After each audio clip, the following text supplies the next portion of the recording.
Now, to better understand the utility of the two-state system, I want to introduce another principle that's going to be central in thermodynamics and statistical mechanics. And that's going to be the principle of a priori probabilities, right? And so we introduced the concept of a priori back in Module 1, but here we're going to use it in a different context, right? And so with the principle of a priori probabilities, what it means is that if you're dealing with a given macrostate, it says that all of the microstates that belong to that macrostate are equally probable. And any other microstate that is outside that macrostate is assumed not to occur. And essentially, what this is another expression of the thermodynamic limit that we talked about previously.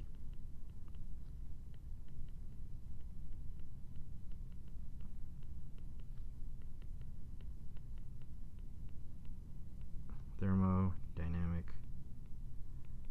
limit. Okay?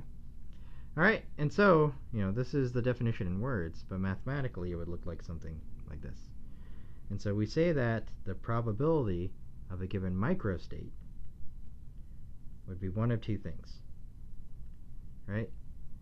This probability would be equal to 1 over the number of microstates for a given internal energy, volume, and number of molecules for the case where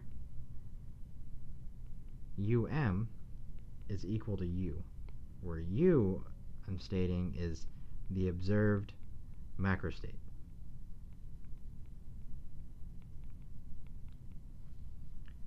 In contrast, the probability here of a given microstate would be equal to 0 if the macrostate that corresponds, or the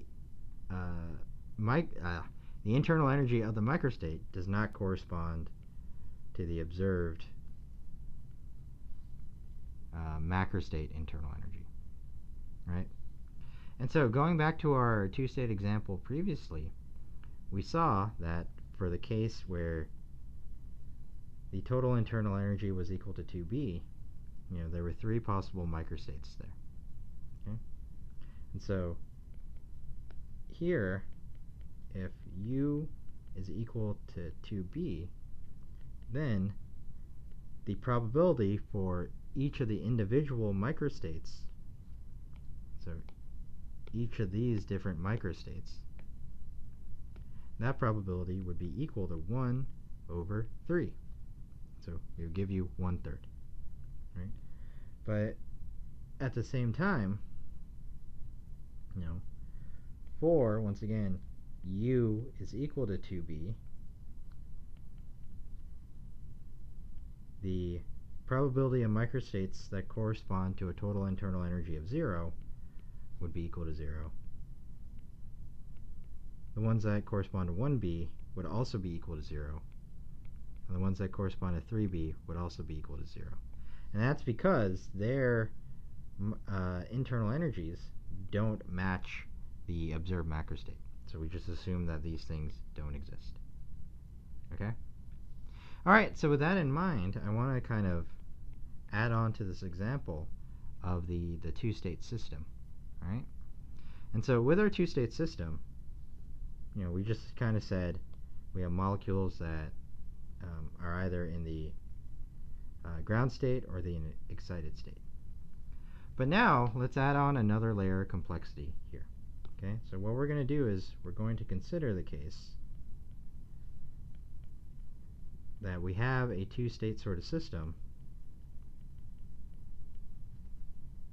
So consider the case where in our two-state system we have 2 neighboring molecules in the excited state are in the excited state. They could undergo a process that allows them to emit a light signal with intensity I. Okay? So that's the idea here. And so to kind of show you an example of this, we could take our diagram from before, and then we could kind of identify which ones are giving off light. So if the total internal energy is equal to 0, none of the molecules are in the excited state. Right? And so because nothing's in the excited state, there's nothing that could give off light. When the internal energy is equal to 1, we have individual particles that are in the excited state, but there's not two of them together at the same time.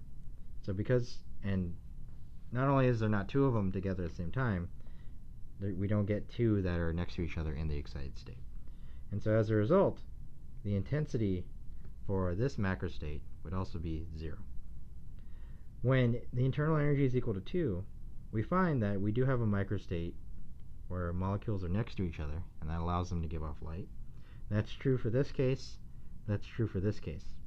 But in the case where the first and the third molecules are excited, they're not near each other, and so they can't undergo the process that allows them to emit light. And in the final case, all the molecules are next to each other in the excited state, and so there's two ways that they could give off light here. Okay? And so with this picture in mind, what we want to do is we want to calculate the average light emitted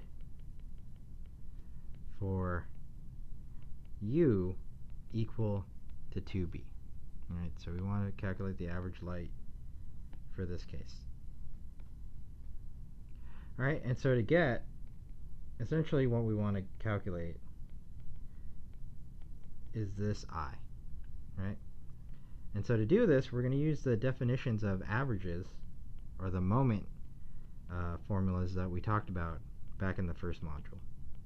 So definition of average we used previously. Okay? So that's what we're going to use. So to kind of refresh your memory, if we want the average intensity for the case where the internal energy is equal to 2b, average would be this, where we're just taking the intensity value for a given microstate, and we're multiplying it by the probability of that microstate, right? And we're summing it up for the total number of microstates that correspond to that macrostate. All right, and so here, if we think about the different intensity values, right, the intensity value for this case is equal to 1. All right, so we would write, or is equal to, let's say, I. Right? And now we need to think of the probability that this case occurs. This is where we're going to use the principle of a priori probabilities. So the probability is just going to be 1 over the total number of microstates for that macrostate. And so it's going to be 1/3. For this case, the I it emits is equal to 0. And so here we're going to put 0, and the probability is also 1/3. And the last case, so this one, the intensity is equal to 1, so I'll just say I, and its probability is also 1/3. And so as a result, we find that the average intensity for the case of the internal energy being 2b is actually 2/3 times that I value. Right? If we do this calculation for the different macrostates, so here I'm changing what just regular U is. So for 0, if we go through this calculation, we would get 0.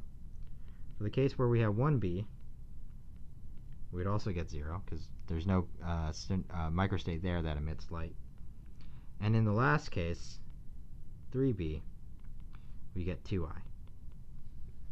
And so if we plotted this,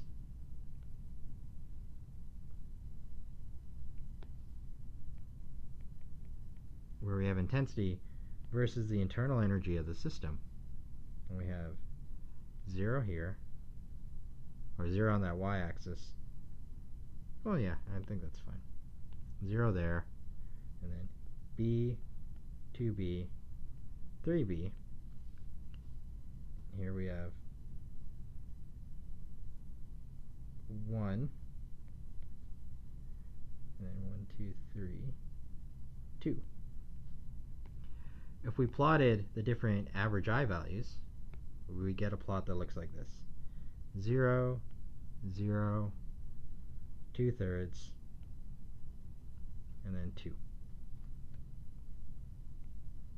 Right? So if we connect the dots, we see that essentially we get a plot that looks like this. All right, and I wanted to bring up this concept here because if you remember, with actual experiments, you never really get you can't necessarily detect individual microstates.